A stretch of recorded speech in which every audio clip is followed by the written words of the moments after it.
So if by this happening, does that create a scenario where like women are now afraid to now sort of come forth? No.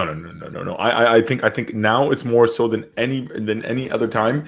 It's the safest time for women, which No, this but is the argument is, Mhm. what's the point in me coming through when you're obviously going to get a guy Bro, off on it come out. undetected? Just It's not don't come out totality. 60 years later. That's the problem with those women is that the problem is like when we're trying to like indict or like you're trying to like prosecute Bill Cosby, you're prosecuting for stuff that happened in the 60s, 70s, and 80s. And like there's no evidence. And like without evidence, it's very hard. Like it's really, really hard. Like obviously we know because obviously when you go back and look at the track records, you see like the timing, you can be like, okay, yeah, he definitely did that shit. Like, especially with the amount of people that are coming out, you could be like, okay, he definitely did that. But like for a woman, like if let's say for example, like women or men, if you're ever a victim of sexual assault, if you're ever a victim of any kind of like crime, first thing you should do is document, take pictures. If you were assaulted, you were hit, take pictures. If you're like there's DNA, next day go immediately to the police station. You can't wait. You have to go straight for their neck. Like no matter, I know it can be intimidating. It could be hard, but this is the only way we could get these guys is by having swift action. Like R. Kelly's, to be honest with you, R. Kelly, I don't know much about the R. Kelly one. I just know the one where he peed on that girl. But No, yeah, no. Look, let's see. Have you seen the documentary "Surviving R. Kelly"? no, I don't watch any of that stuff. To be honest with you, Bro, that doc is brutal. Basically, the thing with R. Kelly is that like he did it. Like he is full on guilty, and this person is having sex with literal teenagers. So R. Kelly is no, basically that is on a whole other mess level because it's rape with underage. pedophilia, It's rape and pedophilia. and like from what I But understand from also, R. Kelly, but also as well as when you were watching the doc, he was abused. mhm, So it goes back to our original point at the beginning of this whole thing. He was yep. abused as a young child. So obviously that would have obviously messed him up. Again, it's no excuse. It's You know no what it is, excuse. A Ignish? crime is a Is crime. But from what I still. do know from R. Kelly's is that he has this like extreme dom complex, like a dominant complex where he wants to dominate. And I think that's why he goes after kids. It's messed up, and probably because he was abused, is that's what made him jerk towards the opposite end of the spectrum, where he needs to now be the abuser to feel power. Not to justify him. He's a disgusting human being. Beautiful So, music. Remix Ignition's amazing, but you see, this yeah. reminds me of the whole. Did you remember the whole Nate Parker story? Yeah. I remember Because I that. think we talked about. Yeah, Birth of a Nation. Yep. Yeah, because it goes back to the whole thing of like this whole thing of rape. Because it's like it's same thing with the whole Ansari thing. Mhm. Because if a lady is tipsy and so forth, now that's where you're not sort of blurring the lines now. But then if it's a fact of the matter where a lady is tipsy and so forth, and she's feeling herself and so forth, and you just end up having sex and everything because she always was very sexual and everything. And the next day you just basically ignore her and blank her, and she now regrets it. She now comes forward with like, "Oh, I was raped." Are there any grounds for that? If he was drunk, like I'll be honest with you, here's a true story that happened to me once, right? So once I finished training at like 11 p.m. at night, right?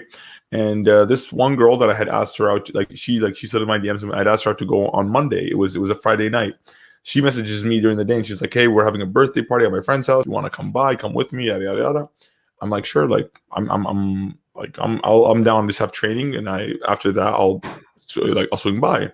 So I finish at 11. I get home, I shower and everything, and I go and I pick her up. It was 12 p.m. Right, and I not pick her up. I go to the party.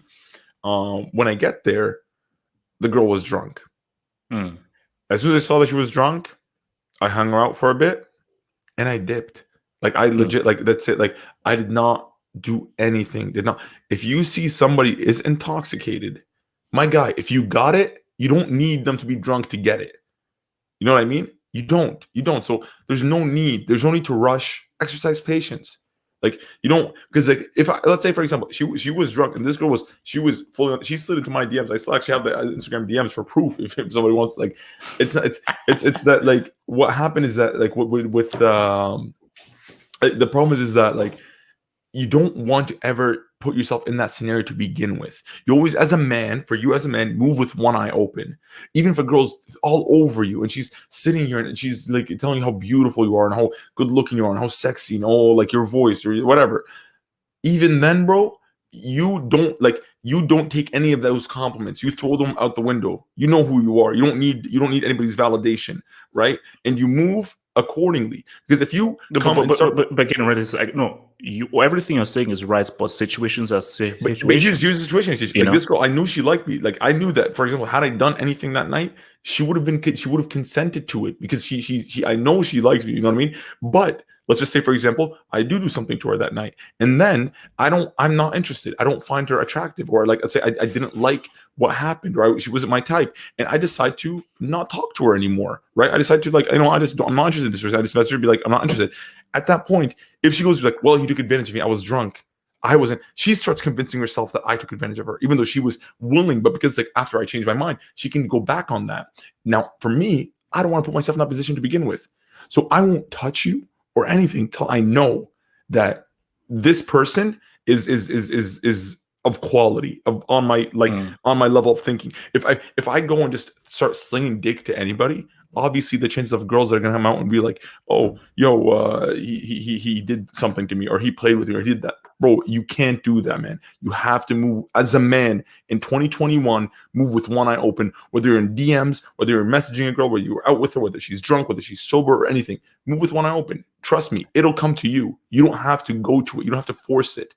No, but my thing though is that, like, so if let's say you did end up having sex with this lady and so forth, would that be rape? See, HH, yes or no? Yes or no? No. But here's the thing, HH, I would love for us to have absolutes, but the only person that would know is me and her. But at the end of the day, it would be her. She said, he said, like when it comes out to public, right? It's all about perception. Right. So at that point, that's why you as a man have to check for yourself and not wait and rely on, like, oh, well, technically she wanted it. Like, no, because so it's a point where maybe we need an app. Maybe we need an app that says, okay, click this app. Sign right here. It's basically click this app, and if this app cannot be used as evidence to show that this is not rape. So basically, and my thing is, but it gets tricky. She can say, oh no, because I was drunk and so forth, I didn't know what I was doing when I clicked accept. That says I accept to have sex for this whole. So it gets into, but as you said, if it's a situation where she said that, no, I was forcibly taken advantage of, and the guy says, you were very willing to have sex with me. And I remember you said you were very willing to have sex with me. So if it does not hard evidence and so forth, what do you do? What do you do? Because remember, beyond reasonable doubt. Beyond the reasonable doubt is how you prosecute someone. Bill Cosby, 60 people, that is beyond the reasonable doubt. But he said, she said, there is no, that's not beyond the reasonable doubt. I'll give you know Mike Tyson's case? Vaguely. Okay, I'll give you guys a quick run. I'll give you a quick rundown about some of the facts around that case. And Mike Tyson was convicted of this, by the way. Mind you, he did have a tax lawyer defending him. He didn't actually have a real lawyer. He had a tax lawyer. So because King set him up because he wanted to steal his money. But Mike Tyson took a girl to his hotel room at 4 a.m. in the morning, right? They had sex. And then she came the next morning and said it was rape, right? She went to his room at 4 a.m. in the morning, right? Like, you obviously know when you go to somebody's house at 4 a.m. in the morning, there's two things that's going to happen, right? Either you're just too drunk and you can't drive and you just want to go to sleep, or you're just going to fuck, right? That's the two things, right? Like, that's he said, she said. Not only that, this girl, there was a witness that came to the trial, her ex-boyfriend, that said that she threatened him to accuse him of rape. If he were to because her dad is a pastor, if he were to say anybody that they had sex after prom, because if he said that they had sex, because that would make her dad mad at her, said, I'm just going to say that you raped me, right? So, yeah, he just wanted to go over the stuff. Exactly. Like, see, that's the thing is, like, so she had that, and despite that, Mike Tyson was convicted of rape.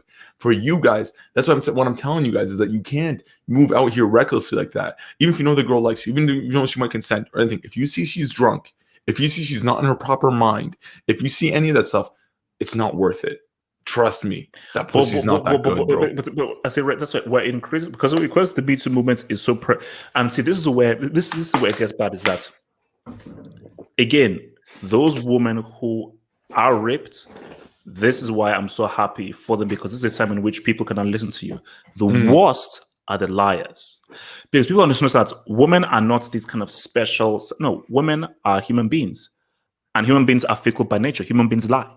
And there are women that lie. There are women, horrible people, who will take this movement and use it for their benefit and lie and make it harder for the women who have been raped. So the women who have been raped and this has gone through, it is harder for them when you have that small minority who will now lie, say, oh my gosh, wait a minute, I can be believed because I hate this dude and I want to ruin this dude. I'm just going to tell a lie and just ruin him. And that's hence why there needs to be something more concrete with these freaking situations, man. Bro, you know? or you must have just said some wild shit. And then...